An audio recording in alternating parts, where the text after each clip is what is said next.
as I'm old and I need to have some relief every once in a while. I'm going to ask some questions the first part, and then I hope to divide it evenly to where you will have the chance to ask questions as well. Please do us a favor. Ask a question, don't filibuster, and don't make statements, please. Because I'll give you about 30 seconds, and then, if you're still going, I may say, can we cut this off? And then if that doesn't work, we'll leg wrestle up here. So. And you're all lucky, you're going to get to see my best side, and that's my back. So they have the candidates will have 2 minutes to answer, and each have a minute opening statement. So without further ado, we'll start off with our school board candidates, and Mark will go with you first. I'm sorry. I'm sorry. I'm off guard. You will say it fast to me first. You start in a short period. I'm sorry. I pledge allegiance to the flag of the United States of America and to the republic for which it stands, one nation under God, indivisible, with liberty and justice for all. Okay, and Matthew will lead us in a short prayer. Bow our hearts to the Lord. Heavenly Father, we want to thank you for this wonderful day that you've given us, and thank you for giving us the opportunities to come together like this and be able to come in a function that can look over our local government and make decisions and discuss future possibilities of the workings of our city and state, Lord. We thank you so much for your Son Christ and for the sacrifice he has made. In your name we pray. Amen. Amen. Okay, Mark, please go ahead. All set? I assume, Carol, you're going to time me here, is that right? I think we get one for now, though, right? One out, just do one. Yeah. Keep me straight. Folks, thanks for coming out tonight. My name is Mark Vandre. For this 1 minute, just a quick biography for you. I'm 55 years old, almost 56 if you want to celebrate my birthday pretty soon. My wife and I have been married 33 years. We've lived in Salina about 10 years. We have 2 sons. The oldest boy turns 29 in a few weeks. The youngest just turned 25. One of them graduated from college here in town. The other a Salina South graduate. I've worked for private colleges professionally for 35 years. Currently, I serve at Bethany. I'm both the registrar and the director of financial aid. I worked at Kansas Wesleyan for 4 years as well, and over the course of time, 4 other colleges, some in Ohio, some in Arkansas. We've been around a little bit. But again, 10 years here in Salina. It's been a pleasure to be on the school board the last 4 years. And as I've told some folks, I get 1 vote. Some folks agree with it, some folks don't. But I assure you, I listen to everybody. Part of the reason I know Carol's name is we've emailed a ton along the way. And again, we don't always agree, but that's fine. We all voice our opinion, do the best we can to try and help others. That's my thought on it, and appreciate you coming out tonight. Okay, Scott. Oh, you're not going to need the full man.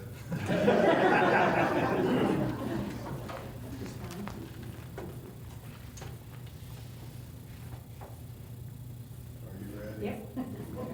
I'm Scott Gardner. I was actually born in Kansas City, moved here when I was young. My mom actually grew up here in Salina and brought us back here from Kansas City because she thought Kansas City was not the best place to raise kids. So I grew up here, went through 305 system. I and my sister. All 3 of my kids have gone through the 305 system and graduated, went off to college. They're all still here, grandkids are here. So most of you know me. I've worked with some of you through Raytheon Beechcraft, and I'm at the city now and been on the school board for 4 years, so that's it.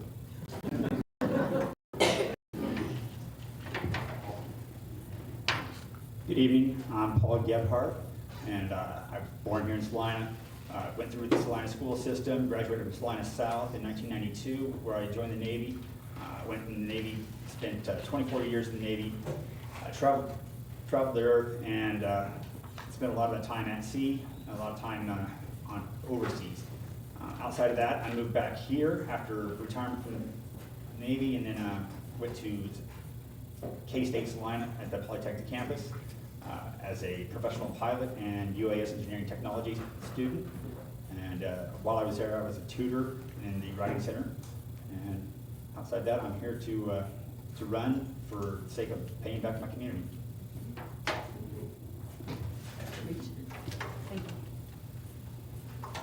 Ready? I'm Ann Zimmerman. I am on the school board. I grew up in Salina. I went to Hughesner and South and then to K-State for a degree in elementary education. Later, I went to Harvard for a law degree, and then I came back to Kansas. For the past 23 years, I've been in Salina, and I've been on the school board for 2 terms. I hope you'll elect me again, so you need to know who I am. I'm a professional mediator. I get people together who disagree with each other, who may not like each other at all, and I help them reach agreement. That's my main job. I'm also a singer-songwriter. Most years I sing about 100 gigs, including many in Salina schools through the Salina Arts and Humanities. I want Salina to be a great place to live, not just a place to pass through on your way to somewhere else.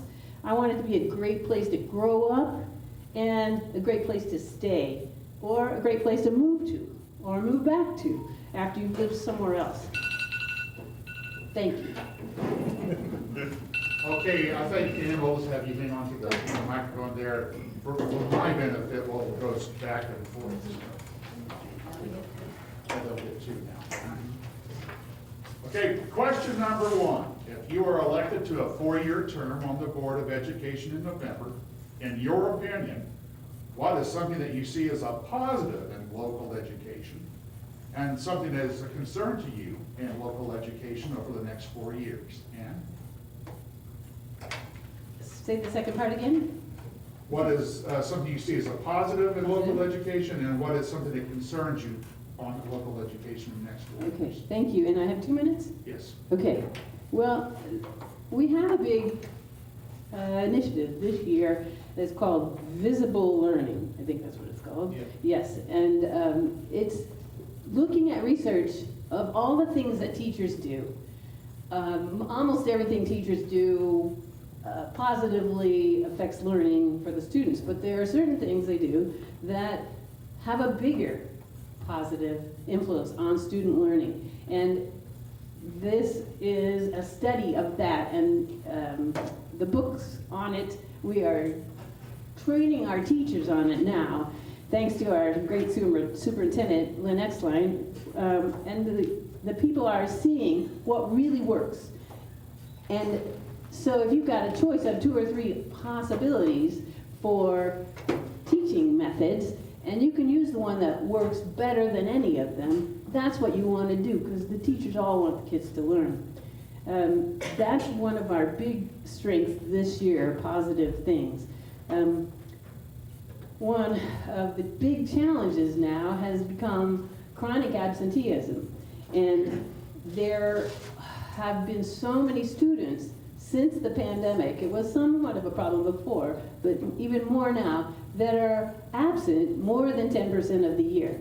And maybe up to 40% of our students are absent that much of the year. And so we have started an effort to talk to the parents, to call them, not just wait till they're way truant, but to call the parents, to check with the families, and do our very best to get those kids back in school, because when they're not there, they are losing out. And the more they're gone, the harder it is to catch up. Thank you. Paul, would you like me to repeat the question? Yes, please. Okay. What is something in the next 4 years you see as a positive in local education, while at the same time, what might be a concern about local education?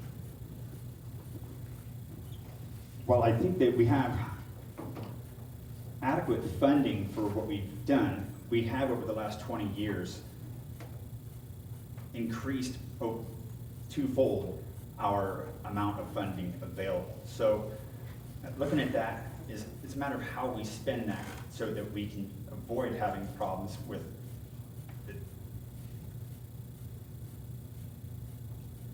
retaining good teachers, quality teachers, and ensuring that those funds are used for the appropriate reasons. Where we might spend on infrastructure or ancillary items, it comes down to the teachers and their function that really is the big one, and that's been a problem for a while already, making sure that we have good quality teachers.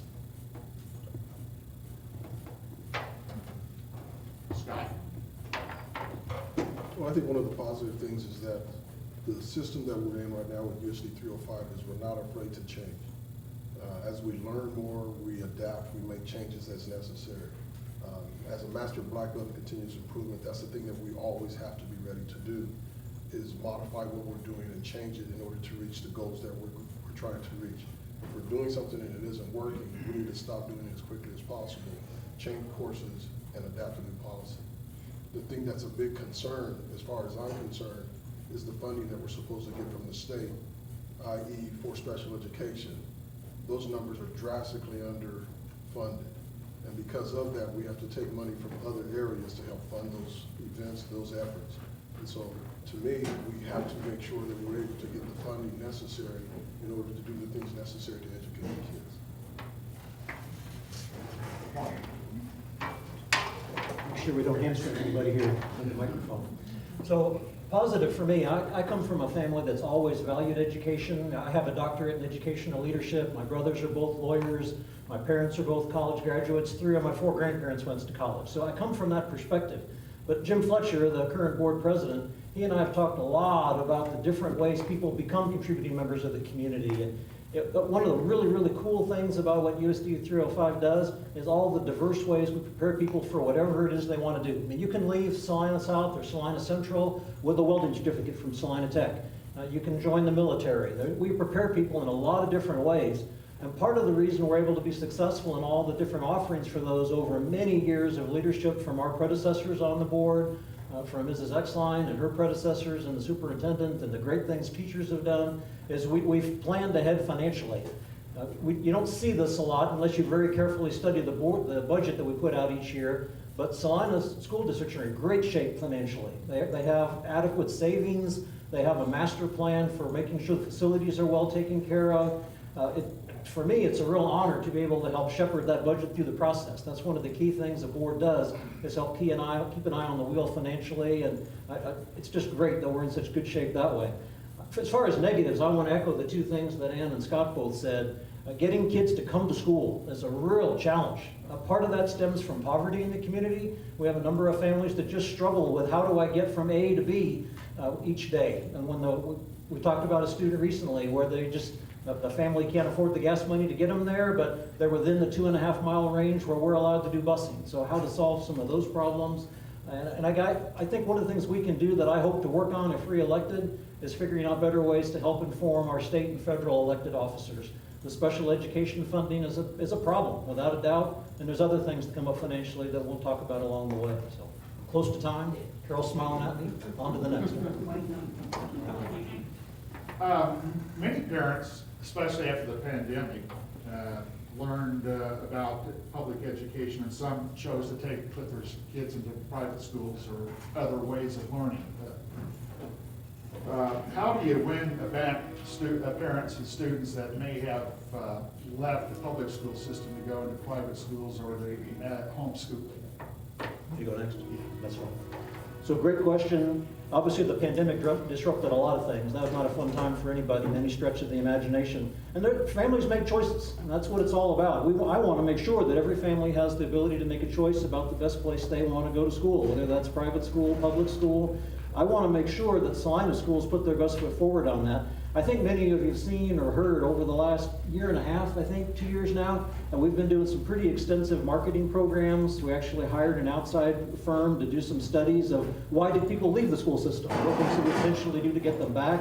I'm sure you're aware the state legislature has recently made it possible where students from other communities could choose to come go to school here if they want to. That has pros and cons as well. One of the things we're worried about in the district is right now if somebody from, Solomon wanted to send their kid to Salina, they could more or less choose which building they want to go to. If they pick our building that already has full seats, is that fair to people that are within district? You have to go to the neighborhood school that you live in. So try to find parity in some of those things is interesting. But again, going back to the marketing study, we've tried to help make sure people know what the outcomes are from Salina schools. Make sure they know that our teachers are wonderful people that are doing great work within the limited finances that we're able to use to pull everything together. So I think I'll stop there.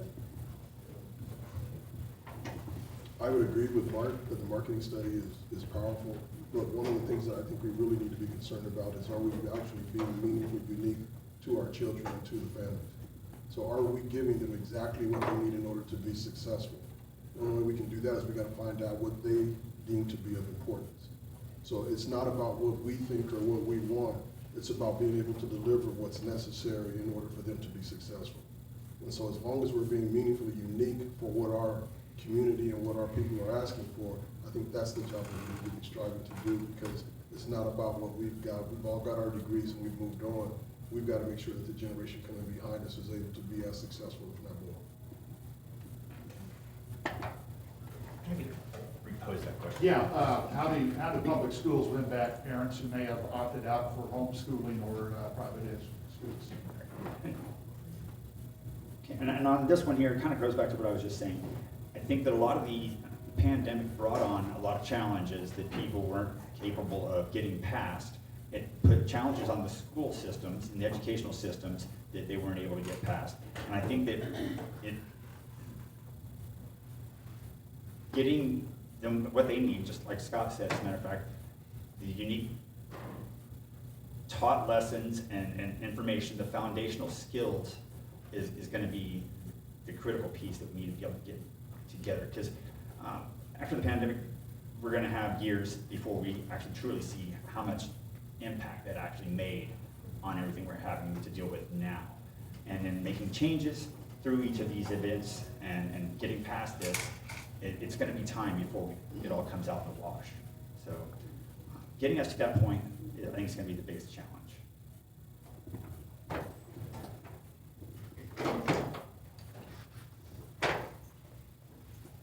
How to win students back to public schools. Well, some parents learned during the pandemic how hard it is to educate children, and they were happy to have the kids go back to public schools, and we were happy to have them. I hope that people can get good information about public schools in Salina, about us, about USD 305, Salina Public Schools. There's a lot of innuendo out there that you hear about public schools, which is not based on facts in our district. If you're hearing bad things about public schools, you might want to take a visit to a public school and find out how hard those teachers are working and how engaged those students are, how much they're learning. And there is a lot of learning gap from the time that the pandemic was going on, and they're working very hard to make up that gap. I am concerned about kids who are spending their high school years and even their middle school years working online. So much of middle school and high school, we all remember, was about social interaction. And you learn so much there now. Not all social action at middle school and high school is positive, but neither is social interaction anywhere. You learn to navigate things that you would never come close to learning if you're just doing things online. So the marketing study is good. We hope that the information gets out there, that people read it, that people hear it, and get good information about our district, and that they will make wise choices, which I think the wisest choice is almost always to go to public schools. Yeah, what I'm hearing from especially school board members, and Paul, please, how does a school board balance quality education, the need for funding quality education, while at the same time being concerned about local taxpayer burdens? So, Ann, we'll start with you and go back that way. Balance the funding with the taxpayer. Yeah, how do you provide a quality education at the same time respond to local taxpayers and their concerns about tax burdens?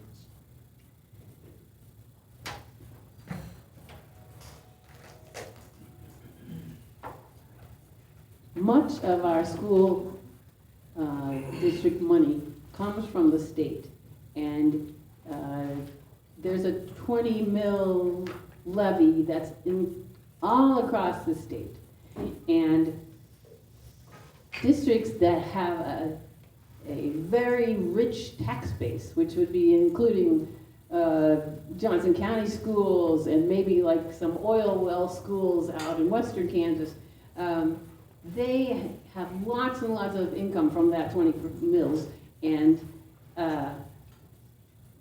other school districts have very little value in their property taxes in their district, and that money is tried to spread evenly across the state to, I mean, not evenly, but to compensate for those differences. And so already there's a sharing of that part of the tax burden among the whole state, so that you don't get a poor education because you live in one zip code, a great education because you live in another. So some of that is evened out already. Like Mark mentioned, we have an extremely well planned out budget that has planning for all our roof replacements and concrete replacements, and so we do our very best to use every single dollar in a way that's not going to hit us up with an emergency spending that we need to grab money from our local taxpayers that wasn't planned. So I think we're doing a really good job using the taxpayer money.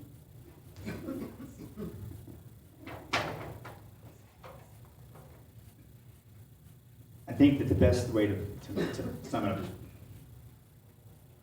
verifying that we're doing right by all the students and the teachers and the community on a whole by looking into the cost-benefit analysis or return on investment, making sure that the way that the tax money is being spent is being yielded back to the people through evidentiary findings, i.e.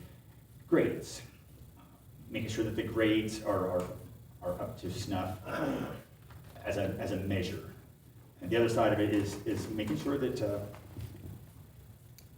we don't have anything sitting and nothing not being used. If we have investments into things that are not being utilized, then we need to trim the fat, because that's costing the taxpayers more money there in its own. So in short, it literally just needs to be assessed by an actual measurable method.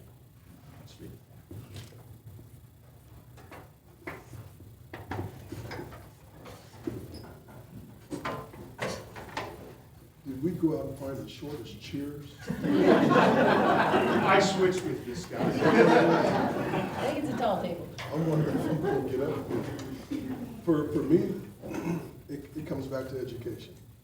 It comes back to educating our adult citizens as to how mill levies and all of that actually works, and the revenue neutral rate, what it actually equivalates to.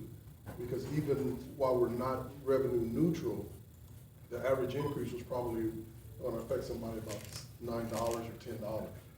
And so we hear these numbers, but we really don't understand how the numbers actually work. And even working for the city, that's what I do, is I look at numbers all day, and I find ways and find different methods to save money and to reduce costs.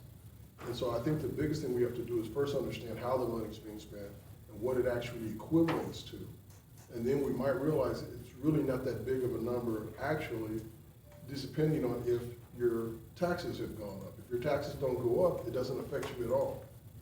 And so what you're actually looking at is we're actually going to get revenues from different things that were not on the tax basis at that particular year, but now they are.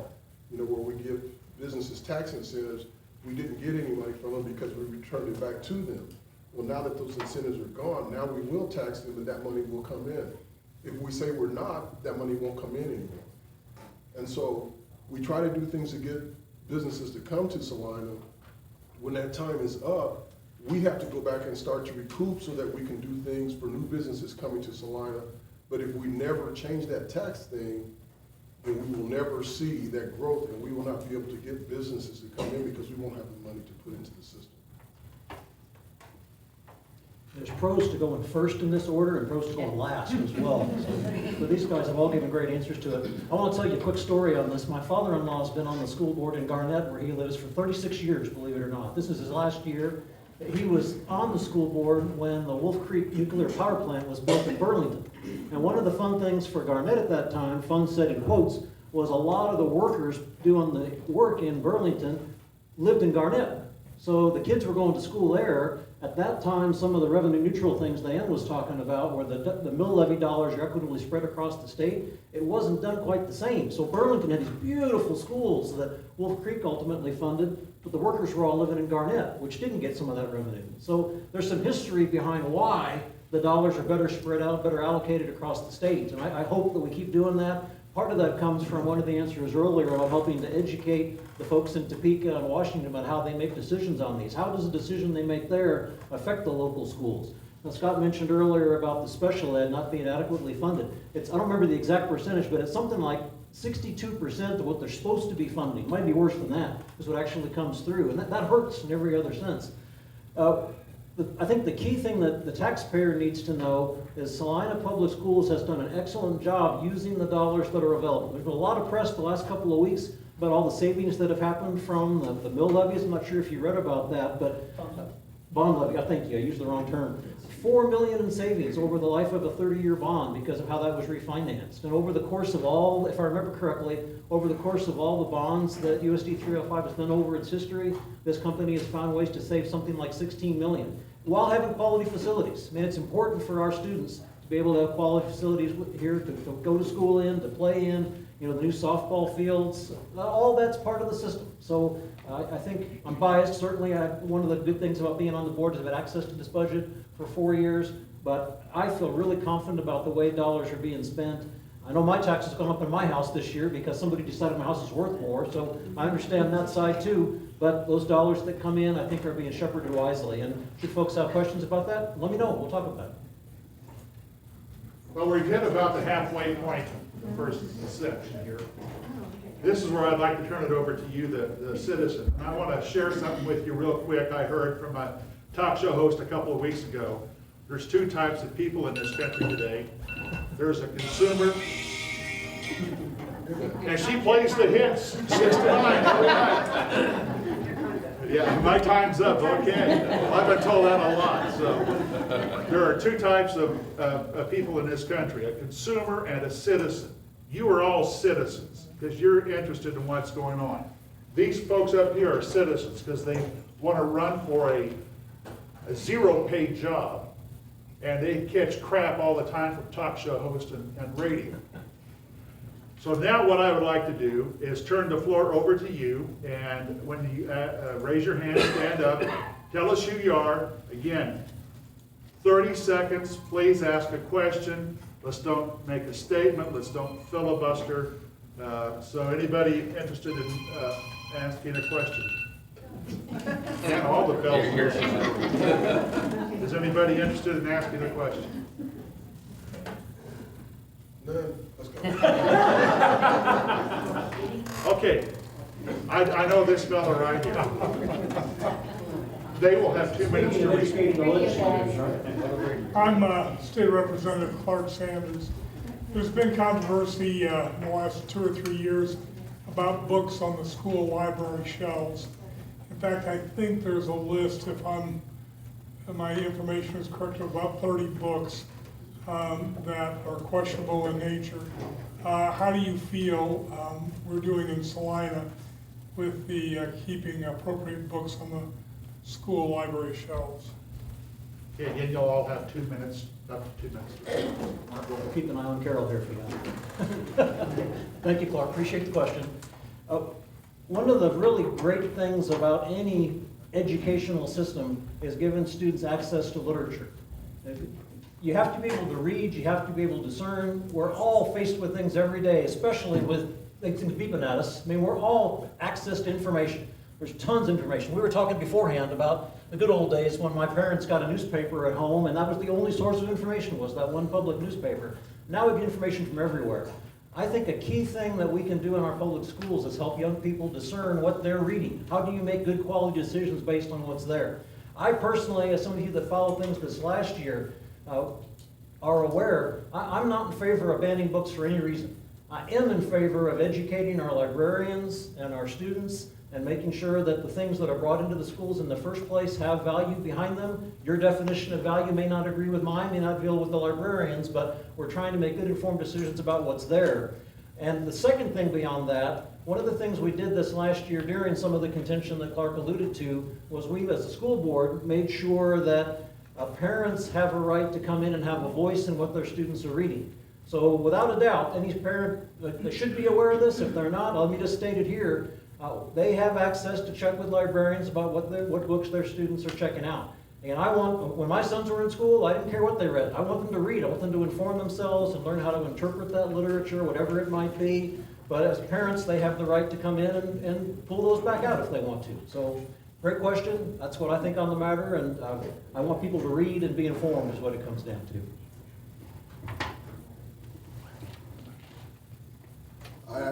Thank you. I agree with Mark. As a parent, it's my responsibility to educate my kid at home first. Okay, it's my responsibility to give my kids right from wrong, as I see it. Are they going to be perfect? No. But as long as I know that I raised them the right way, then I want to expose them so that we can have that conversation so that I can tell you, okay, this is how dad, this is how mom sees that. Before you get out into the public eye and you hear what somebody else has to say, I think far too much we don't educate at home. We look and let somebody else do it. And then when they do it wrong, we want to get mad. I know at my church, you drop your kid off, that kid is mine now. And so if you haven't disciplined them, I'm going to correct it. And my opinion or my statement back to you is, if you won't raise your kid, I will. Otherwise, don't bring them here. And so I think that we have to do a better job of raising our kids ourselves instead of blaming somebody else for not raising them the way that we think they should be raised. So I really don't care what's in the school. I don't care what's on the library shelf, because I raised my kids. That is something you don't need to be reading. And I trust that when they get there, they will look at it like, no, I'm not interested in that. Are they going to always do that? No, they're not.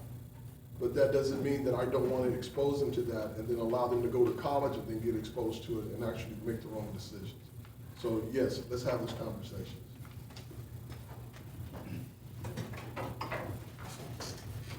And much like Mark and Scott, I don't believe in the banning because I don't think that solves the problem. I think if you have questionable material on the shelves for the students, it's condoning it, and condoning it's endorsing it. And so in that case, if it doesn't benefit the students, then it's money not spent wisely. And in that case, it goes back to the librarians. The librarians need to be educated, and they need to be judicious about how they curate their libraries. And that's it's money on the taxpayers. So spending money that doesn't benefit the students or the families is unwise. And that's all I have. So we had these, three book objections this year, 3 different people. Not one of them was the parent of children in our schools. And not one of them had read the book. It was the same book, All Boys Aren't Blue. But we had a policy already set up from the 80s that said what to do in a book objection. And so the first thing was to talk to the principal and the librarian at that school, and if they didn't agree with that, there was a committee from the school of faculty, the librarian, the principal, and some community people. And they all read the book. And the question was, is there enough social value or literary value, artistic value in this book that if there's some part of it that makes you cringe somewhat, which there was in this one, but is there enough other stuff that it's still worth having? And does it deal with an issue that some kids might need to know about? That each of the committees, then there was another committee from the other high school and more community people, and then there was the appeal to the board, and all of us read that book. And we all agreed that there was value in that book. And I was dismayed that the objectors hadn't read the book. They took a couple of pages that will make you cringe, and it's true it did. But they didn't read any of the rest of the book, as far as I could tell. And books are great things. I read some books in high school that were probably not quite appropriate to me, and it did not turn me into any kind of monster, I don't believe. But you got to read the whole book. Thank you. Anybody else would like to ask a question? Okay, go ahead, ma'am. Okay, since we got on this topic, I'm glad we did. And Clark, thank you for bringing that up. The book that you talked about reading, you said you could not judge people as, they couldn't judge the book without reading it. I read the pages you're talking about. I was so embarrassed. I read them in front of the commissioners and almost cried because I couldn't believe that book was in our library. I would like to know the value that you think was in that book, because, now wait just a minute. Okay. This book is not against, I'm not talking about gays and LGBT, I'm not talking about all that. This is a sexual book describing how to have a homosexual relationship. Now, if you think kids can find value in that, I don't know why. I wouldn't want them to even have something explicit to know that how a man and a woman have sex and go into that.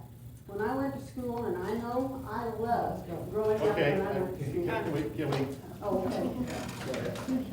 So the book, I think it had like 200-300 pages, and that was about 2 of them. No. 3 maybe. And the guy who wrote it had a rough experience growing up. He was gay. He knew that from a young age, and he had some abuse. But he had a wonderful family, and that is a large part of the book. How supportive his family was, and how he experienced life. On the playground, I mean, this was not sexual, it was just his life.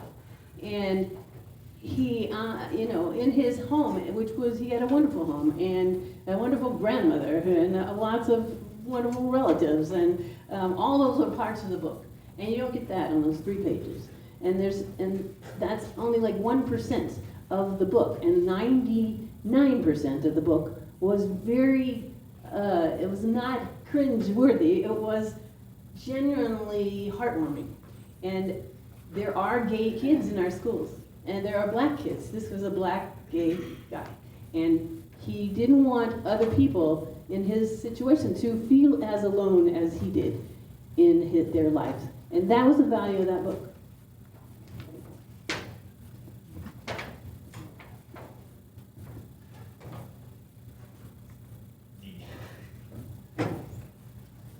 I think it's that when you get to the point where it's subjective, where each person's going to have a different take on what they see in it, then it comes to a point where, again, we have to look back to erring on the side of safety. And in that case, the material to somebody may have some value, but the reality comes into we're about focusing on the majority of the students. And if we're opening up doors to questionable material in another place, then we are doing it across the board. So if we don't have adherence to any sort of objective standard, then I think we're doing wrong by them, and we're doing wrong by the investment in materials.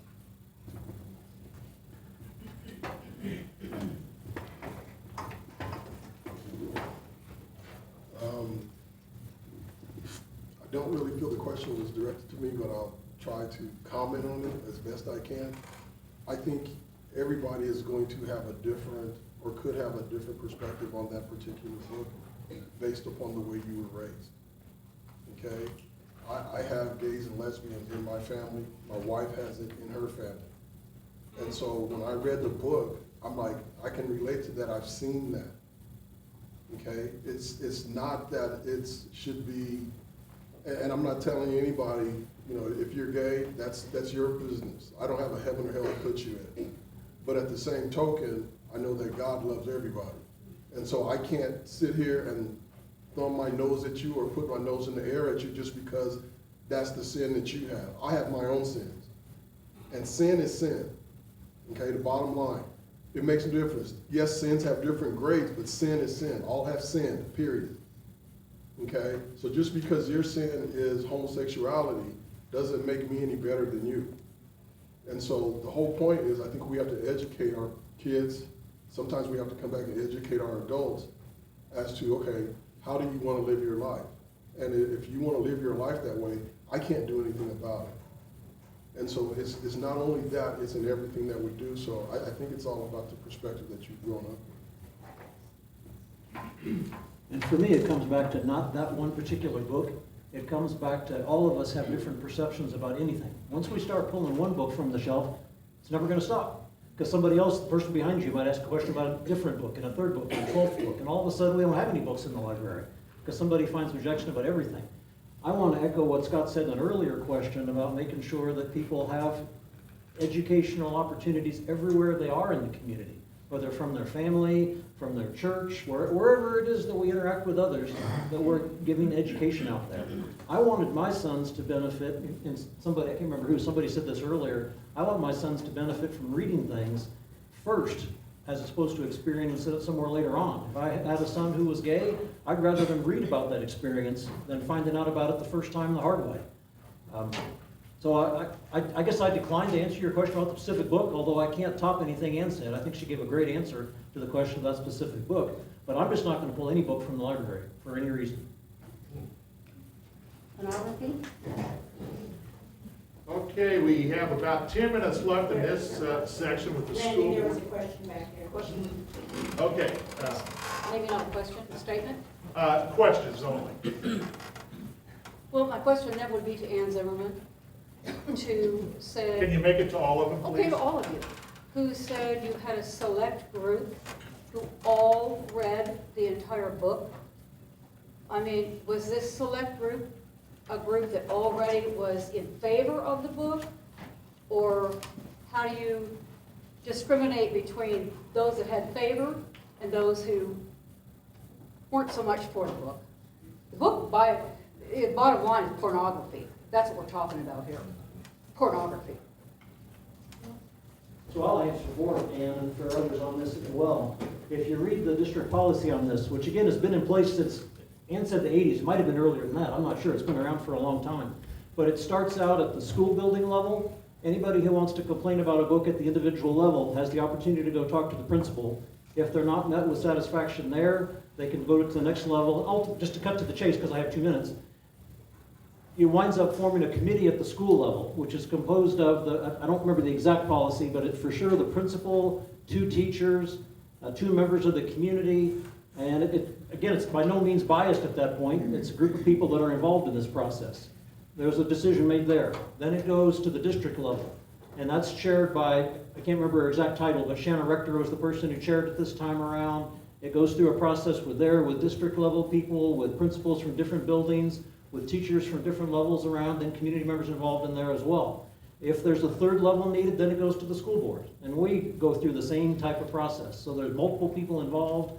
I hadn't read the book in this particular case, the one you're asking about. I hadn't read it till it came to the school board level. And then I read it, and you've already heard my thoughts. So I'm not sure if anybody wants to add anything to that, but that's where the committee review comes from. Board policy, ultimately. I had never read the book, so I didn't have an opinion on it. Even after I read it, would that be a book that I would read? No, have no interest in it. So they could sit there forever. I still wouldn't read it, but I read it because being on the board, that was my responsibility. So I did what I was supposed to do.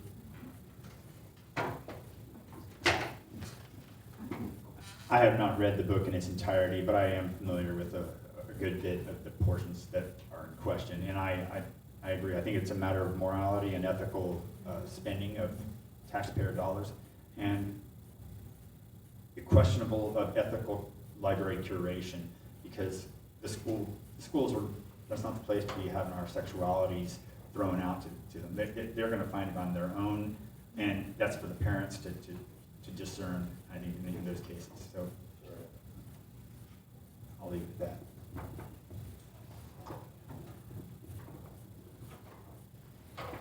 There's a lot of sexuality on kids' phones and on the internet. And those are not things that their parents are reading. Their parents could read this book and they could discuss it afterwards. I would also say that there are plenty of things in the Bible that are not really appropriate for a lot of people. In fact, there are murders and who knows? I mean, kings killing the husband so they can have sex with the wife. These are things that are part of life, and kids are going to run across them. And it's better if they run across them in ways that are curated by adults, like the librarian or their parents. Those things they're going to run into sometime, and if they run into them on porn sites on their phone, then that's going to be probably a bigger problem than if they read them in a book from the library that they can discuss with their librarian or with their classmates. So I hope that some of you will read some of those books. There was a great one, that the Absolutely True Diary of a Part-Time Indian, I think. And it was a delightful book. It had a lot of, I don't know, there was one page maybe that somebody would have objected to, but I know that one of the sisters had a husband who's native, and I think that your husband would love that book. So just, you might try reading some of those books that are on that list. And I think the list came from some unknown national source that we don't know who wrote that list.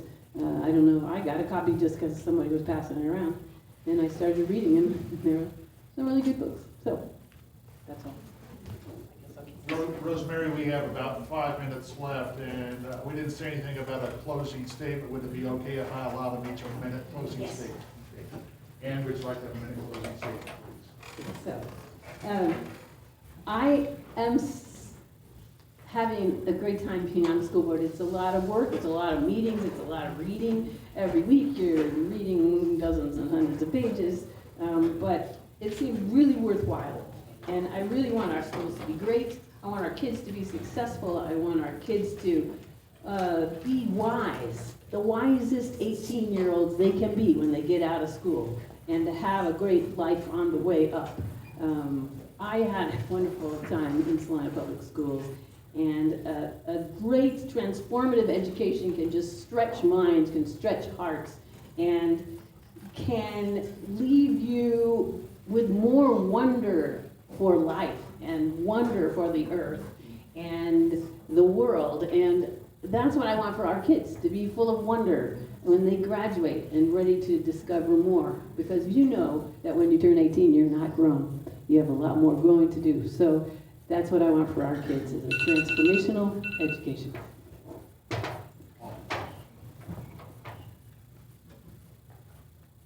I would like to make sure that if I get elected, that I'm able to do the things that I can do to impact our community in a positive manner.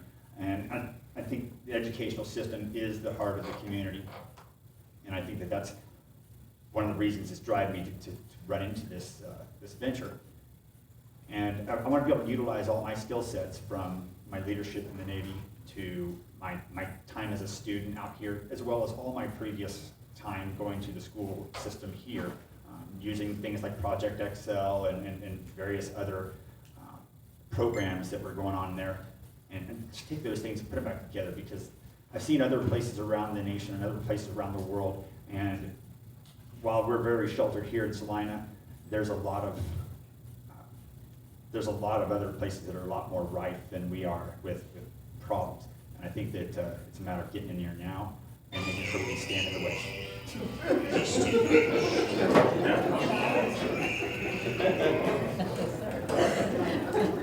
There's only 95 shopping days to Christmas. Sorry. It's my husband. Scott, please don't take it personally. He's got green on it. Such is life.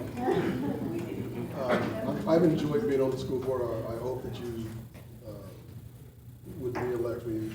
It's an honor to do that for the community. But I think one of the biggest things about me is who I am is exactly who you've met. But when I sit on this board, it's not about me. It's not about my beliefs.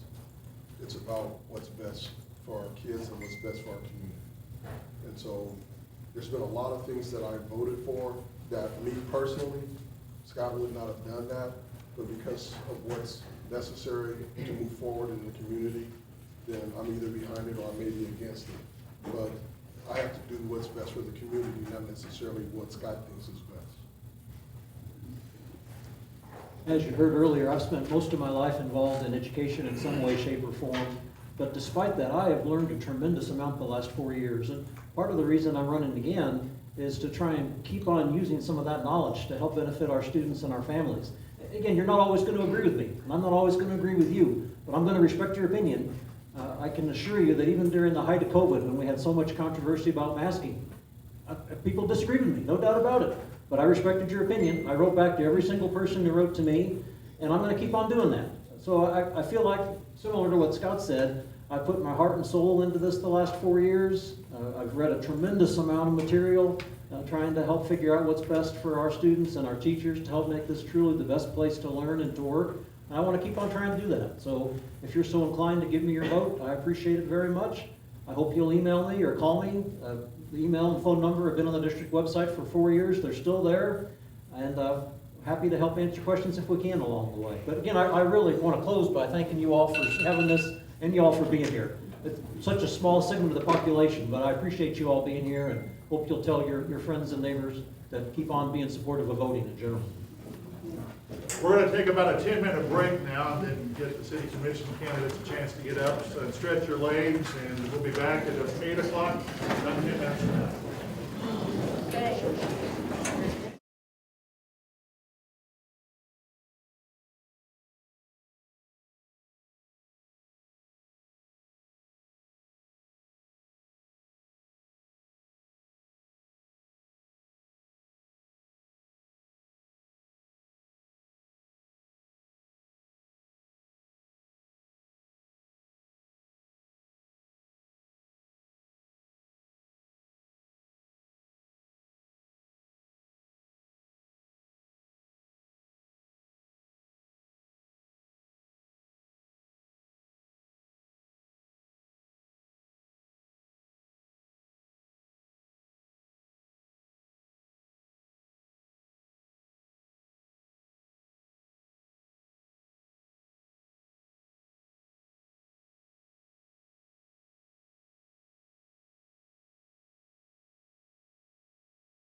Yeah,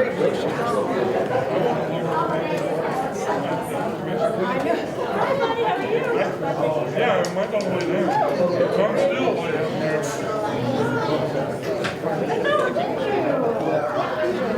I lowered the armor.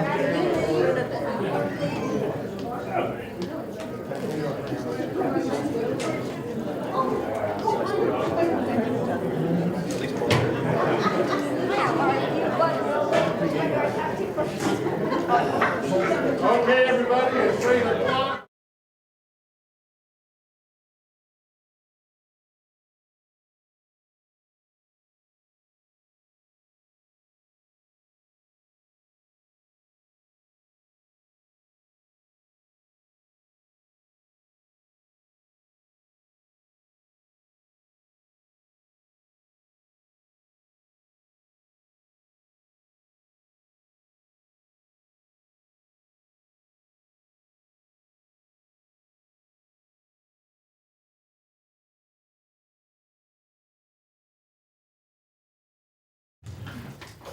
Good evening, I'm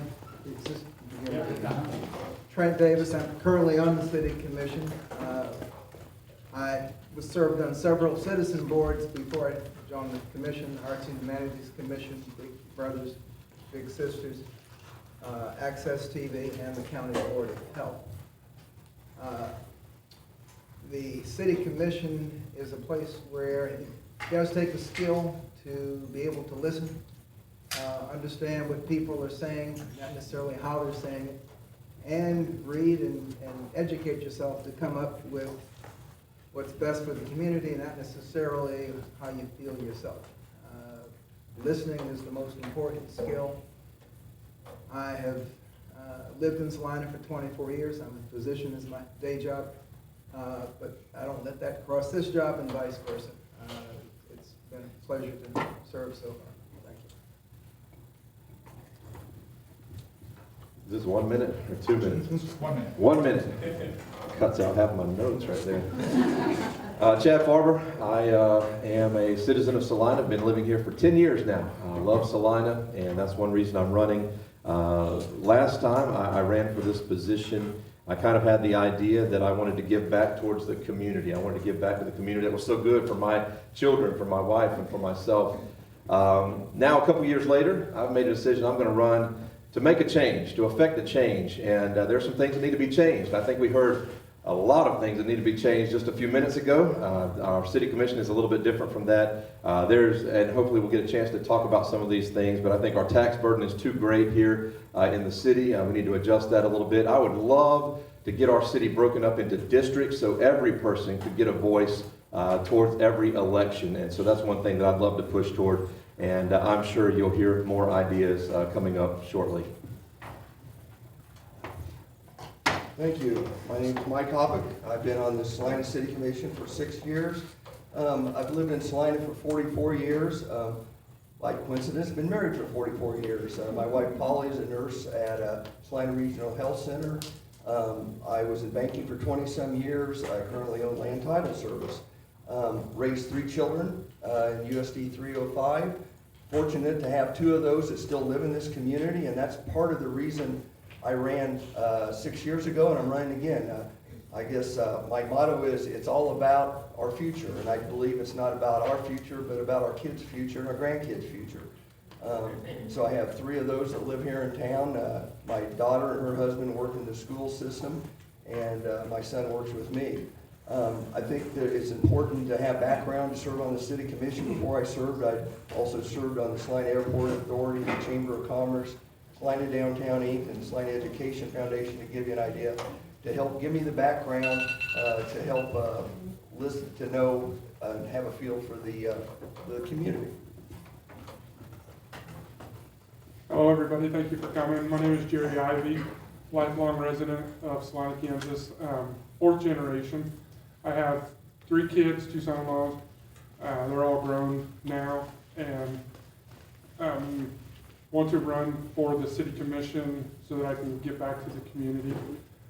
Some of my experiences, I've been on the planning commission for a year now, Heritage Commission. I've also served on Parks and Rec Advisory Board and several variations of school boards. And just thank everyone for coming out tonight. And let's get started. Okay, let's get right to it.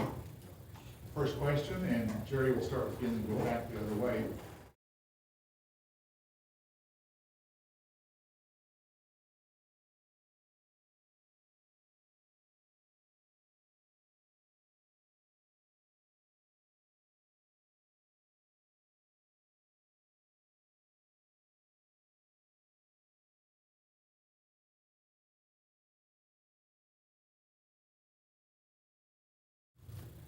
Definitely the housing, which is what's being worked on right now in the city commission. I've been following that. And they've also brought plenty of good jobs to Salina. We can continue to bring good jobs. I think retention is what we need the most. We need to keep the younger families here, the younger kids, and make it more attractive for them, whether that be, and we're doing a good job with the ball diamonds and soccer fields and making that more attractive. Downtown's a great place to hang out, and we just need to continue that. I think the main thing, though, is to retain what we have, keep people from wanting to leave, and then work on the housing and the jobs. Okay, 2 minutes may not be enough to answer this question. As a commission, we've done a lot of work to bring new jobs to the community.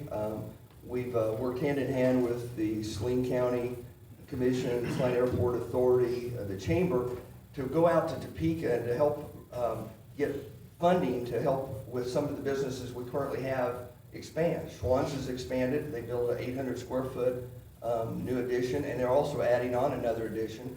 Kubota bought the Phillips plant, which is 700,000 square foot. They're already adding on a multiple $1 million paint booth. They expect to have 500 or 600 jobs added to the community here in the next 5 to 6 years. 2 weeks ago, we announced that Pure Imagination's moving their company here from California. They're going to do a 58,000 square foot building, $41 million investment. We hope to have up to 100 jobs, and those are going to be around close to six-figure jobs, if not six-figure jobs in this community. So we've done a lot of stuff to try to bring more people to this community. To also do that, you have to have a quality of life. We've built the field house. We've done tennis courts. We've done the community theater's been upgraded. You never know what's going to keep a young family here, so you have to have a broad range of things to keep a family here. And I think we've done a good job of that as a community. I think upgrading the downtown. In my business, I see a lot of people that move to this community, and people that have moved back here, young families that were here 10, 15 years ago, that go, wow, I can't believe the transformation that's happened to this community, and they want to live here. And that's been great, and I think we'll continue to see that. Salina has a great quality of life. I think we'll see people with remote work. I think there's a good chance to move people to Salina from the east and west coast, because it's nice to drive 5 minutes to work and not 30 minutes.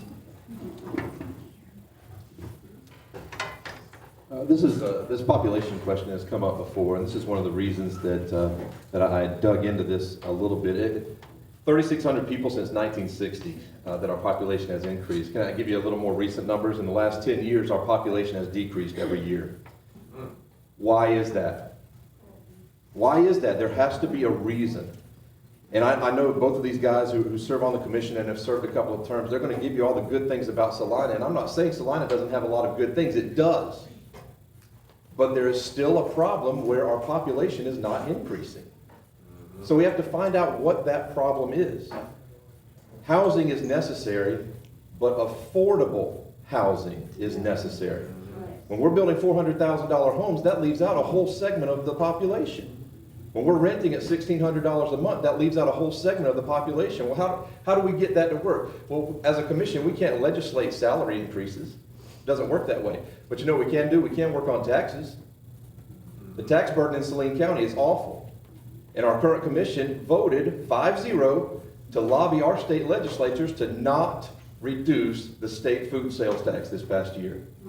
Sales tax is too high, as our seniors are leaving, the tax burden is terrible, and as Mike mentioned, Mr. Hoppick mentioned, quality of life, and quality of life involves so much. Crime rate is up, and although it's not the major crimes like we see in some country or in some areas, crime rate is up. I would say morality is down, and that's evidenced by some of the statements I heard just a few moments ago.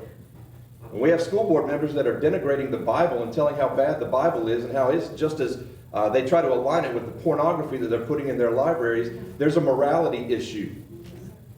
And people are not going to move to a city when crime rate is high and morals are low. Our school system does need some work, and I hope you were paying attention during the school system letter or forum just a moment ago. A lot of money gets put into our school system, and we're not seeing the results when it comes to test scores. We're not seeing the results when it comes to our children staying in Salina as well. So I think Salina does need a change, and I hope we can find a way to increase our population.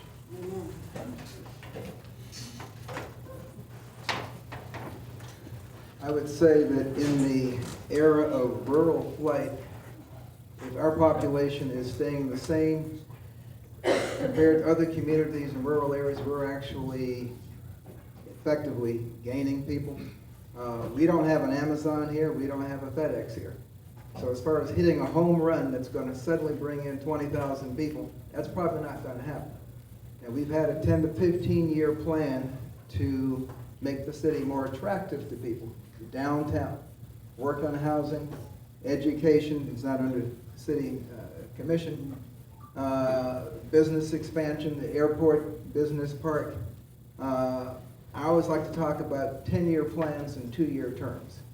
Everybody wants to accomplish everything in their term, hit the home run. That's not the way it works. We've taken the necessary first steps towards activities that down the road will net those people. You know, the population that we need are those 25 to 45-year-olds. You know, a lot of our kids who moved away, how do we get them back? Or how do we attract someone else's kids to move here? Well, it has to be, yeah, you need jobs, you need housing, but the city has to be attractive. They need something to do. Most young couples, when they're looking at a new city, the first question they ask is, what are the schools like? I'm surprised by the number of people who tell me when they moved here what they really liked about the place was the art downtown. Who would have thought? But we are, you know, we're taking those baby steps, but it's not going to happen overnight. And the people we bring in have to be able to earn enough money so that we're not supporting 10,000 people that we're not supporting now. It's not just a simple matter of just getting 10,000 people to move here. It's a little more, it's a little more complex than what it seems on the surface. But we are moving in the right direction, taking small steps. Okay, what? And I'm not for sure on this, that will come before the Salina City Commission. What's your position on the possible large solar farms near Salina and battery storage facilities near Salina? And Commissioner Davis, will start with you. 2 minutes. I don't think I'm going to need 2 minutes for this. I am very much in favor of renewable energy sources. Sun, the wind are free. If they go away, they got bigger problems than oil bills. Yeah. Every city has to do what's best for it. One thing we have in Kansas is space. And if we can generate energy free of charge, we should. If it's an industry that earns us money, much like McPherson, you know, makes its own electricity, that's how it attracts large businesses. They give them electricity for virtually nothing. There's no reason why we can't be bold and do something dramatic, something revolutionary. You know, step out of the box and, you know, be that center. That's what will attract people here. When folks here, what's this city, Central Kansas, it's doing this or doing that. You'll get folks to come. But as long as we're not, you know, polluting our environment, then it's something we should definitely look into. I think you're right, Randy. I don't think this is something that's going to come before the city commission. We don't have the space within the city for these solar farms, for the battery storage. Obviously, with these things, there's that concern of pollution. And we've seen that even with the wind turbines in the wind farms, there's pollution that is going on with that. I don't think that putting out on the internet that Salina has a large solar farm is going to attract a lot of people to Salina. I don't think that's going to be the main focus of our Chamber of Commerce. Renewable energy is great. We all need that. We can all use a break from the inflation that's taken place with gas prices and everything around us. But again, that's going to be a decision for the county commission. As we see some of the commissioners are here tonight, the county commission has to make that decision.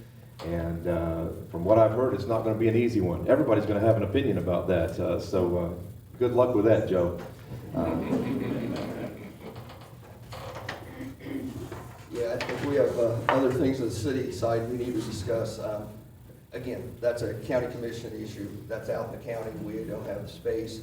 I haven't studied that, so I really don't have a clear-cut view because it hasn't come before us. So I really am not going to have an opinion on that just because I haven't had a chance to study the issue. Apparently, from what I hear, and I don't know this 100%, so the solar panels over time tend to ruin the land, so where it's not usable anymore after they've hit their usefulness, I guess I should say. So if it were something for some reason, I'd be opposed to it. Sorry, I lost my train of thought, but yeah, I would be opposed to it. Well, I know it's something that's faced you that are on the commission and those candidates. I'm sure you've heard about it. It's the homeless issue in Salina. What help could lawmakers in Topeka and in Washington provide the city of Salina in addressing the issue of homeless in Salina? And what, if anything, can citizens to do and offer up help for the homeless issue? And Jerry, will start. I think we have a lot of great non-for-profit in Salina that are willing to help the homeless, the true homeless that need the help, that have lost their jobs and just can't make it. And, you know, the moms living in their car or dad living in their car because they've just had a bad situation. That's where I think the nonprofits could help. The guys hanging out on 7th Street, most of them, from what I understand, they have homes. They just refuse to work and they want to just come hang out all day. What can we do? You know, there's plans, I guess, being pursued to get that to go away. So I guess from a city level, it would be, in my opinion, would be to kind of help back up and help the nonprofit agencies, the Salina Food Bank, the Rescue Mission, Catholic Charities, those type of situations, or those type of places to help them, to help the homeless. Yeah, there has been discussion at the commission level. A year or so ago, we put a camping ordinance into place, which is helping some. We're currently talking about an open container and alcohol on the street. It's amazing that things aren't quite as simple as they seem, and part of that, you ask, what can the state and federal government do? Well, they put some laws into effect that actually kind of tie our hands when it just comes to loitering on public property. Now, if they're loitering on private property, an individual has a lot more rights than you do on public property. One of the things that, and again, our community is very caring. We have the Rescue Mission, Ashby House, Catholic Charities. So a lot of people come here for help. And an example of the Rescue Mission is they come here and they try to, you know, sober someone up, they try to get them back into the workforce. But if they don't follow the rules, they get kicked to the street. To me, that's a poor plan B. And so we've got to figure out how to work with these agencies. If someone's not successful, what do we do? I've also talked about how we need to go out, whether it's our human resource, human relations department, with the rescue mission, with the police department, and ask these people where they came from. You know, what brought you here? How did you get here? Is there some way we can help you to get to where you have family? So we need to go out and reach out to those individuals and try to see how we can help them. Again, we need to try to keep them off the streets. It's not as easy, it's not just a Salina problem. Obviously, it's a problem all over the country, and we are trying to address it the best we can. I absolutely agree. This is not just a local problem. This is everywhere. I think as far as DC and Topeka, what they can do to help us, I don't think there's a whole lot they can do. This is a local concern that we're going to have to deal with locally. Just like with one of the other questions, I think instead of just looking at the topic, perhaps we should look at why. Why is there a homeless issue? Why is there a problem where people do not have a home to live? Why are these people on the streets? Why? And the biggest concern for most of Salina when we talk about homelessness is safety. Nobody wants to be walking down the street and somebody pop out of around a corner on them, and you don't know who they are or what they're doing or what they're drinking or what they're smoking. And nobody wants their children to be around that. So what do? Well, we set up these programs, and Salina Grace does a tremendous job with some of these folks. And as Commissioner Hopping mentioned just a moment ago, sometimes they get in there and then they break the rules and they're put back out on the street. Well, part of having rules is you have to live up to a certain standard. Commissioner Davis has ingrained this in my head over the last couple of years when I've talked with him. You can't legislate morality. He's told me that over and over again. I hope we realize there are some people who are homeless that is their choice. They've chosen to be there based on their lifestyle or based on where they are. Some people are there because of a bad decision or a bad choice in their life. Some people are there just simply because they can't afford a place to stay. And that goes back to some of our high rent costs here in Salina. We need to do what we can to help them with compassion, realize everybody is a person, everybody deserves love, everybody deserves help, but realize you can't force somebody to make a decision that they are not going to make for themselves. Homelessness is an issue. Is there an answer? No. I think at one of our other meetings we said if somebody would write a book, How to Defeat Homelessness, it would be a world bestseller. Everybody would want that book. But as far as DC and Topeka, I don't think they could legislate anything for homelessness. DC and Topeka can help us with one word: money. I'm not talking $100,000, I'm talking millions of dollars. We've been focusing downtown on the homeless people. Until we focus on homelessness, there will always be new homeless people to take the place of the one or two people that we help. So until we start getting to the root causes, as far as some of those guys on 7th Street, several of them do have jobs. My church was out 2 weeks ago. We talked, 2 guys, they work. They just like coming down in and hang out. And that's what the guy said. I mean, that may be his only social outlet. Many of them have mental illness. You know, I've sat there and looked at a guy who I know he was hallucinating, and I mean, he could not work if his life depended on it. But he can't get access to mental health either. And he doesn't have money to pay for the medications that he would need once he got to mental health. A lot of people need first steps. They don't have IDs. They don't have emails to get jobs. They don't have a place to get a shower, clean clothes to go on a job interview. There are a lot of basic first steps that folks need. You have a lot of people who are pre-homeless. You know, they're slipping down the hill. They can be saved and brought back. But we've got to look at homelessness. Yeah, you're going to help the people that you see, but until you look at the big causes, you're going to realize that, you know, it's a big issue. A lot of people did not choose to get this way. They ended up this way. But just like a person with depression, they get so deep, they don't have the ability to pull themselves up by the bootstraps. They don't have any more boots. They don't have anything to pull themselves up with. So it's going to be a massive community effort, but we're talking millions of dollars, not 10,000 here or 100,000 there. So if we want to spend our tax money for that, we can lift this. We'll certainly make index. I'll ask one more question, then we'll open it up to the public. City government. There's been talk from time to time. I know I got involved with Tom Bell years ago about city consolidating with county. What is your position on changing the form of government to districts? I know Mr. Farber's brought that up. A council, mayor type form of government to the commission city manager form that we have now. Mr. Davis. Those are two different options.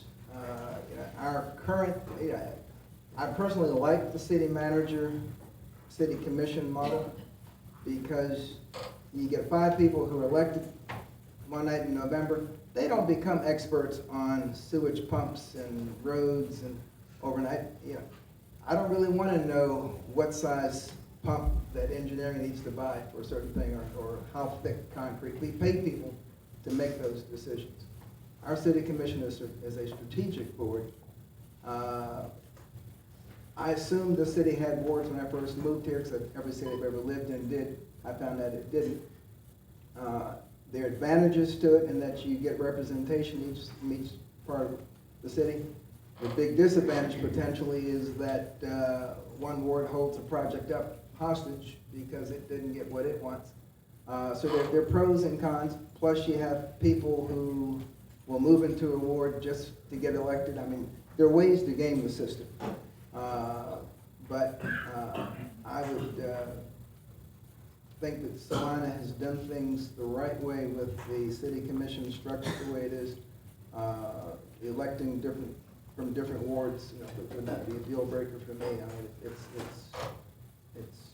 it does ensure people will have closer access to their representatives. Yeah, I brought it up a little bit earlier. I'm for a change in our form of government. The current form of government that we have has been here, brought into Salina in 1921. My grandfather just turned 91 years old. He wasn't even born when this form of government was brought into Salina. It's time for a change, and the reason I say that is not a political one. I believe that if we break our city into districts, that more people will, whether perceived or reality, they will feel their voices heard more. Each district will have their own representative. Therefore, that representative answers directly to that segment of his constituents, instead of an at-large like we have now who answers to the entire city. There are people on the north side who, and I've spoken to them, they don't feel like their voice matters in city government. There are people on the west side who don't feel like their voice matters in city government. I agree with Commissioner Davis, that there are ways to game the system, but we have to give this opportunity to the people. And in order for this to get done, it has to go before the people. It has to be on a ballot. Let the people vote on whether this is the direction they want to go or not. I would love to see a hybrid form of this. We want to do things differently in Salina. Let's do things differently. Let's have district representation, but let's also have a couple of commissioners elected at large. Let's keep the balance in our city, checks and balances. I would also love, and this is another topic, I would also love for our mayor to be elected instead of just passed around as a paper title from one person to another. We ran into that issue just this past session when one of our commissioners decided not to go for mayor, and the commission had to make a decision, and truly the commission voted your mayor in. No offense, Mayor Hoppick. The commissioner voted their mayor in this past year. So there are things that we can change, and that's what I'm saying. There are ways to make a difference in Salina, and if we can get more people's voice heard, I think that's the optimum way for Salina to be. Well, I'm probably going to take a different stance on this. I think our form of government currently works well. I understand the idea of districts. From being on the commission for 6 years and also from following city government for many years, I'm yet to see a commission that really said no to doing something in a certain part of the community. It's kind of, I don't want to say funny, but Mr. Farber's signs say a voice for the people. Well, if you're voted for a district, are you still a voice for all the people or just your district? I'm a voice for the whole community and not just a district. And the other problem with Salina, I don't believe we're large enough to have districts. How many times in the county elections do we have one person running? That's not an election. And you can have that person in there for too long. And like Mayor or Commissioner Davis said, there's people that will move if they're ready or something to get into a district to be elected. I believe our form of government works. I don't understand an elected mayor, where we gain on that. If 2 of your better candidates run for mayor and one doesn't get elected, they not get onto the commission. Again, we only have 6 people running for city commission. We only have 4 of them that showed up today. We have a problem getting people involved. We have meetings where people can come to. I think it's a perception that we get more people involved if we district. I really, honestly, am not sure that we would. I think I myself, I represent the entire community. I don't just represent the part of the community I live in. We'll pave streets everywhere. We are redoing, in the older parts of town, we're replacing water lines. That's not gonna stop just because I'm not from that district.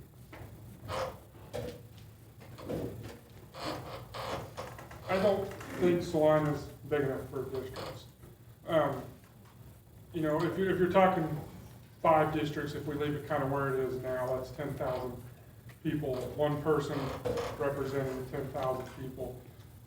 Some of the disadvantages is, you know, if there's, say in my district, I want my street repaired, and I'm gonna lobby for that. I'm gonna lobby for my district, not the other 4 districts in town. I want to have that project for me. I'd prefer to see 5 people representing the whole city of Salina. As far as the mayor goes, you know, how would you do that? Like Mayor Hoppig said, do you, you know, do you run for mayor? And if you don't, you know, you have 2 or 3 good candidates running for mayor, and one person wins it, what happens to the other 2 who would have made probably dang good commissioners, not have that opportunity? I looked up the same thing Chad did last time around, because it was 2021, so it was 100 years ago that that we switched over to the form of government that we have now. And I just, you know, it's been working that long and it's been working well. I don't see a reason to change it just to be changing something. As far as paper title, you know, I think you earn the mayorship. You have to be one of the top 2 out of the 3 to get it. Those 2 people earn it by votes. It's more than just a paper title. The mayor represents the city of Salina. As many of you know, my grandpa was mayor in 1984, and I was proud of the fact that he was the mayor, and I didn't consider it just a title. For that year, he represented Salina. Okay. Now I'd like to turn it to y'all back here. Anybody have a question? Please can you tell me your name and what's your question, please? My name is Bill Beal. Has there been a dramatic increase in the homeless population? And if so, would part of that be due to illegal immigrants being busted in here? I keep seeing out there that illegal immigrants are being busted in Salina. I honestly don't think it's happening. A lot of people bring up the buses by Harbor Freight, by Craft Manor in that area, and I do know for a fact that that's where a lot of the Hispanic population goes and buys tickets, and they take that bus to go back and visit family in Mexico, and then they come back via that bus. So I don't think, I think that's being perceived as people, you know, illegal immigrants being bussed into this town. And I don't know for a fact.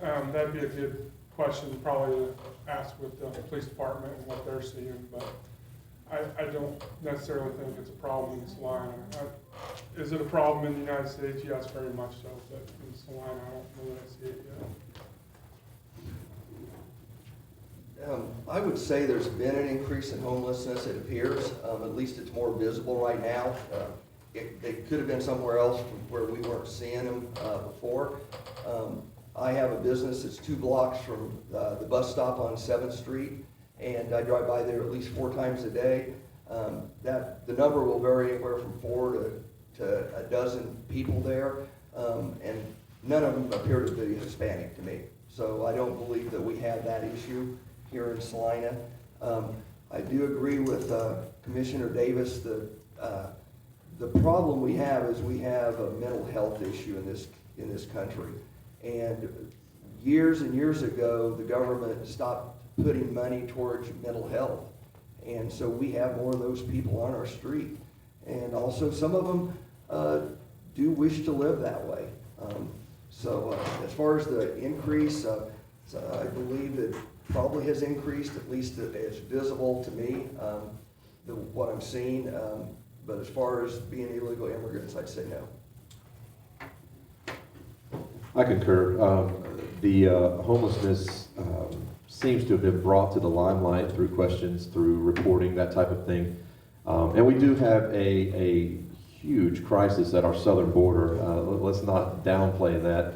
But a lot of the homeless that I have dealt with and interacted with, specifically there on 7th Street, 7th and Walnut, and so forth, those are not the Hispanic population that I'm seeing there.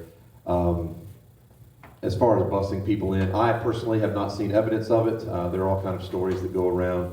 But homelessness is an issue. I believe it's become more visible. The more we talk about it, the more we notice things when we talk about them. So I think that may be a question for our police department. They may have a little bit more insight on that. But homelessness and our border crisis a lot of times go hand in hand. Perhaps out a little farther west from here, we're seeing a little bit more of that. I've seen some of that in some of our western cities. But as far as Salina, I haven't seen an increase in Hispanic homelessness. I wouldn't really worry about the ethnicity of the people who are homeless. They're homeless. I mean, does it really matter where they came from? 99% of us in this room technically were illegal immigrants to the western coast of the Atlantic Ocean. That's how this country was built. We should be glad in a way that other people want to come here. Most immigrants coming here want to work. In fact, if they didn't work, lettuce would cost $10 a head. A lot of American industry is based on immigrants taking jobs that native-born Americans won't take anymore. I'm not saying that you should open up your gates and you have a lot of people you have to take care of, but don't look down on people because they come here because life is miserable where they live. Our homeless are more visible because they're all in one place. Everybody knows where to go to look for them. We didn't go look under the culvert under Iron Street over there by the railroad tracks before. We would have found them. We didn't go walking along the Smoky Hill River. We would have found them. So it's, same, the number may have gone up a little, but the number of people behind on mortgages and not having jobs and that's gone up as well. It's a little more visible and they're getting more press, but it's an issue that we have to address. It's part of the ugly truth of living in the United States. Okay, anybody else? Another question? Yes, sir. Clark? Feel like a washing machine. Representative Clark Sanders, there's some talk that COVID Part 2 may be a distinct possibility. So if COVID comes back like it was 2 or 3 years ago, would you be in favor of any kind of mask mandates or restrictions on businesses? So may I go first? Yeah, obviously I'm a little slanted because part of my job is keeping everybody in this room alive, myself included. We are very fortunate that we are smug and arrogant enough to sit here and talk about what happened the last time because we weren't part of the million people who died, all right? So whatever it takes to keep our population alive and our economy going, we're going to have to put on the table. When I listen to what my parents went through during World War II and the rationing, they think we're wusses. They would say, just put on the damn mask and go to work. We didn't have beef, we didn't have shoes, we didn't have tires, we didn't have this. All you all are crying about is putting on a mask. May not be a mask. Who knows what we're going to need? And our communities got wiped out because folks didn't get vaccinated. Imagine getting to St. Peter's Gate and saying, dude, all you had to do was get vaccinated, you'd still be down there. Who knows what we're going to need to do? But what Salina showed was that it was flexible enough. The city government did not lay off a single employee. Our economy survived. And thank God we live in Kansas where we were somewhat socially isolated. Anyway, I would hate to have been in New York City, where you're living on top of people. But we made it through. So I would not worry about what we're gonna do ahead of time, just make sure that we're nimble enough on our feet, open-minded enough to come up with the best solution, whatever it is. We don't have to worry about creating that plan right now. I thank God we were not New York City too, where it was tyranny. I was very outspoken, many of you know this, last time this went through. I am completely against mandating the people by the government. I'm not so much against a mask, and studies have proven that masks were ineffective against this, and I know Dr. Davis, he's a physician, he understands the size of the micron particles of the virus, that those masks are ineffective. In fact, harmful in some cases. I'm not so much against masks, I'm not so much against closing down businesses as much as I am against the government telling the people what they can and cannot do. Guys, we fought a war against that to get this country started. Our forefathers said we're not being governed by a king 3,000 miles away. And I believe it was Francis Marion who, from South Carolina, who famously said, fellas, if we're not careful, we're going to trade a tyrant 3,000 miles away, one tyrant 3,000 miles away for 3,000 tyrants 1 mile away. And that's what happened last time with our city commission. Our commission overstepped their bounds. They mandated what people should do for their health. They shut down businesses, and I've heard that was sent down from the state. No, there were city ordinances that were passed. They were not repealed, and it was a shame. It was a sham. We got funding from the state, and our budget looked real good because we kept getting all those state dollars. But I am completely against the government mandating what people should do. We as Americans have freedom. You may not agree with my choice. I went out and weed-eated my yard the other day in flip-flops. People will say, that's dangerous, you shouldn't do it. And I probably shouldn't have. But as an American, I have the freedom to make dumb choices. And if you think my choice is dumb, that's my choice as an American. So, short answer, I am against the mandating. Well, I got the pleasure of being mayor in 2020, so you guys all know what I dealt with. First of all, and I'm going to look at Commissioner Davis, we didn't shut down any businesses, did we? I don't think so. That was the state. That was the state that did that. In fact, I'm a small business owner. I was upset that they allowed Lowe's and Menards to stay open and all the boutiques downtown had to close. So I disagree with the way that was handled. Now, the masking, you've got to realize that we had information was changing, not only weekly, but daily sometimes. I remember in my office, we were wiping everything down. I was so tired of the lemon-scented Clorox, I could throw up. But I didn't know what was happening. That was to protect myself, my customers, and my employees. There's different philosophies on whether the mask helped or not. You know, we did what we thought was best. You got to realize, again, I represent all the people. Some people didn't think COVID was a real thing. I had part of my constituents that wore a mask to bed at night. That's what I dealt with. So we tried to do what we thought was best. And I don't think wearing a mask killed anybody. Didn't have to like it. I'm sorry, I didn't mean to take away your freedom, but it's there sometimes not just to protect you, but to protect others, that if you're carrying the virus, and they have a health issue. Will we do it again? I don't know. I hope we don't even have to deal with that. But what we did back in 2020, you may not agree with, but we did the best we could with the information we had. I think at 2020 when COVID started, it was kind of a scary thing. No one knew, absolutely no one knew what it was and what was going on. So I can't put any blame on the commission at that time for doing what they did. The only complaint I had was kind of towards the end. I think it went on a little too long, but I digress on that.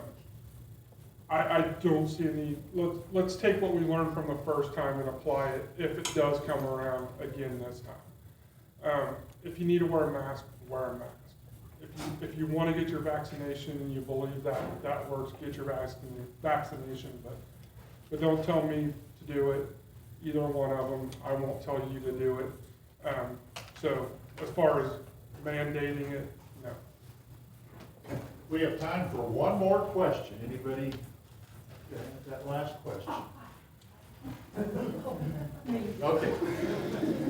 Okay, I've lived here all my life. I was born and raised in Salina, Kansas. Immigration is a problem because I have a granddaughter now. I have a great-granddaughter now. I have been told by authorities that there is gangs from Mexico here, especially the M13s. How do we protect ourselves from this? It seems like everybody's coming to Salina, and I do know that immigration has been out to Stryton, or Exide as it used to be, from Nigeria. Yeah. So if we don't have a problem with immigration, how do these people get here? Mr. Ivy? If there's gang members in this town, then they need to be dealt with by the Salina Police Department. And as a city commissioner, as a possible city commissioner, I'm a huge proponent of the police department. I've always backed the police department, and I'm there 100% to give them whatever they need. So if they were to come to us and say, hey, we need help, a gang task force, or we need more equipment, then yeah, we need to get them equipped to handle the gangs. And personally, I don't know if there's anything we can do other than support our law enforcement into handling that situation. Yeah, I agree with Mr. Ivy that, I think we need to give our police department all the resources necessary to deal with whatever it is, whether it's gangs or drugs or whatever. I have not heard of a gang problem in the community, and I'd have to ask the police department for more information. But they haven't come to us saying, we need more help, we need to do this. So if there is, I'm not aware of it. But I think whatever the issue is, we need to support our police department. We need to give them the resources they need to deal with that. I know we have some drug issue in the community, like every other community, and we deal with those the best we can, but no matter how many police officers we hire, we can't be everywhere all the time. And we did have we were short on police officers. We've been trying to increase that number. We did a pay study a year ago, and we've increased the pay on a lot of our city employees, with the police department being part of that, trying to recruit more employees, police to city.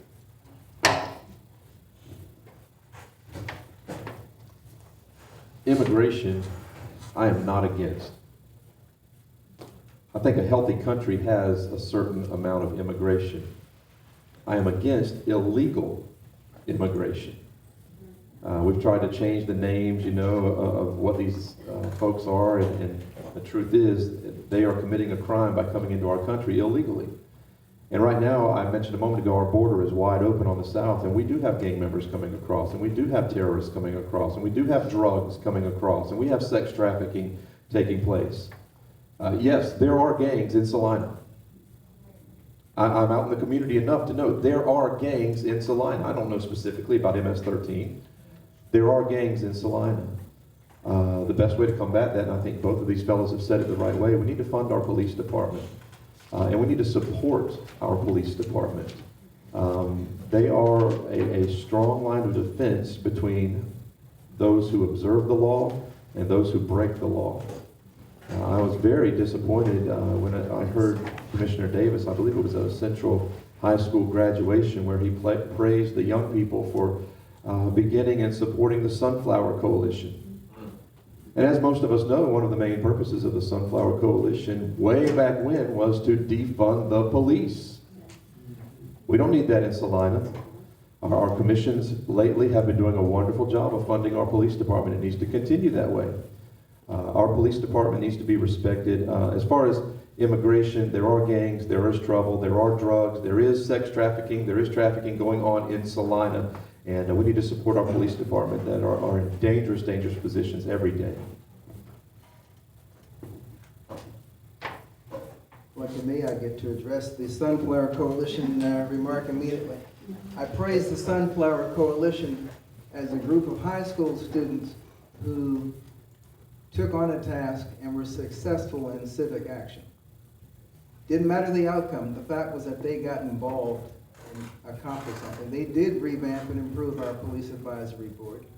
I spoke with them and I told them defunding the police was not gonna work. I said, if everything you want done happens, we're gonna have to increase the funding to the police, not defund them. As far as immigration, gangs, take time with your kids. Make sure you know where your kids are. Give them options in life other than joining a gang. Most kids join gangs because they're missing that direction and attention at home. So, don't let your absence be their stimulus for going to the gang. You have to support police, but supporting police means you have to call them and say, hey, there's something going on in my block. You gotta find out from your kids what's going on. Everybody wants the police to do something, but nobody wants to tell them where the bad stuff's going on. So either get involved, you can't not get involved and get involved at the same time. As far as the location of the gangs, I don't know whether you'd be more comfortable if the gang came from Russia, Sweden, France, or Germany. Doesn't matter where they come from. It's what they're doing. Right? We have the worst terrorists we've had in this country were homegrown terrorists. They didn't come from anywhere. All right? Oklahoma City bomber, where'd he come from? God, we should be embarrassed. Kansas. All right? So, we got to worry about what's going on here. I agree, illegal immigration is the issue. Immigration itself, as far as gangs, Salina PD is always going to be too small. You need a cooperation between federal, state, and local because these are regional, international gangs. One little city is not going to stop it. All right, that ends our question. And before we have the closing statements of 1 minute each from the candidates, Rosemary, you had a couple of announcements you wanted to make. First of all, before all the candidates, first of all, before all the candidates leave this evening, we want to thank them all for coming. We really appreciate them giving their time this evening to inform the citizens of what's going on and answering their questions.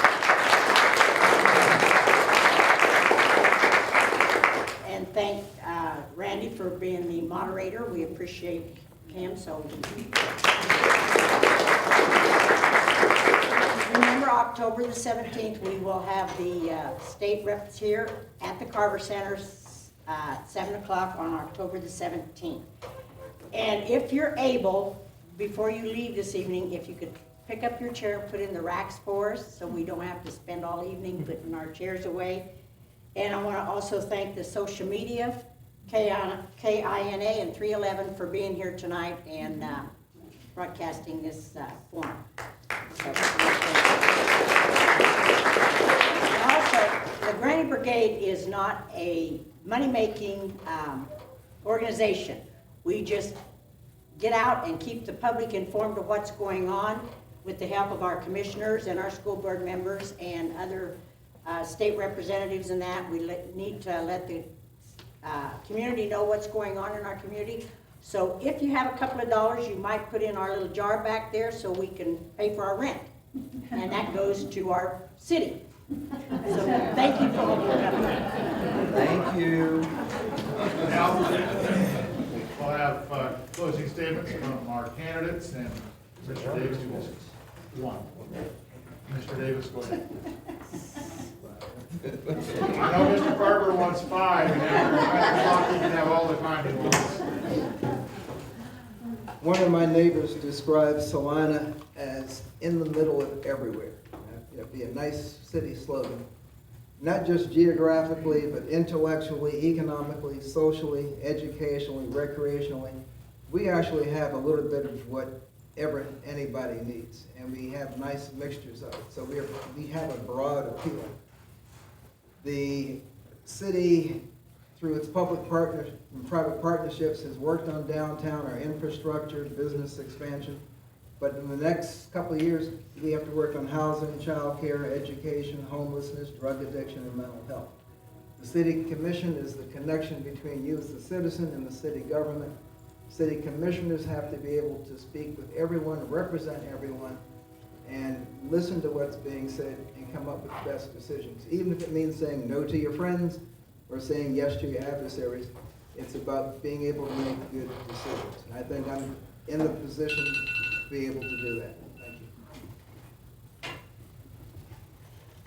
Thank you, everybody, for being here tonight. Thank you to the Brigade Brigade for putting this on. I appreciate citizens that come out on a Tuesday night so that they can be more informed about what is going on within our city. I love Salina. Salina has done a lot for my family. I moved my parents here a year ago. That's how much I trust Salina. We'll see what they say after this. They showed up here tonight. I want Salina to move forward. I don't want Salina to be stagnant. I'm not just talking about population. I'm not just talking about taxes. I'm talking about across the board. And Salina has a great opportunity here right in the middle of the country, right at the intersection of two great interstates. We have the opportunity to have businesses, to have industry, to have all these great things ahead of us. And we need people who are going to make the decisions for all of the people of Salina. Yes, my sign does say a voice for the people. Thank you for that endorsement a little bit earlier. A voice for the people. And I believe the people will be heard better through some districts, through district advisory boards, and how we can break that up into sections and allow the voice of the people to be heard. Salina, vote correctly in November. Well, as a longtime citizen and as a current commissioner, I'm one that likes to talk about the good that's going on in Salina. Are we perfect? No. We'll never be perfect. But we have so much going on. Mr. Farber used the word stagnant.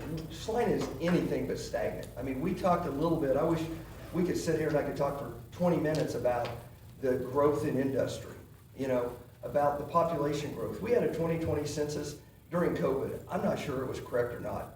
All I can tell you is we are building houses as fast as we can, and they are being filled. We've got $25 million from the state to build more housing that's going to start hopefully before too long. So we have a lot of things going correctly in this community. We're going to work on the things that aren't perfect, but I want to tell you right now, there's not a better place in the state of Kansas to live right now than Salina.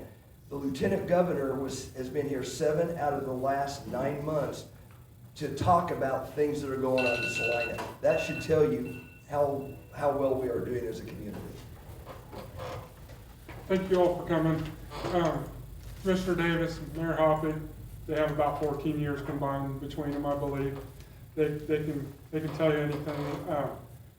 I want you to know that if I were to get on the commission, I want to learn. I'll fight for Salina. I'll learn everything I need to know so that I can sit up here in 4 years and know half as much as what they know. So thank you for coming again. Got signs outside if anyone wants one. If they're out, let me know. That'll do it. Thank you very much. Have a great Tuesday evening.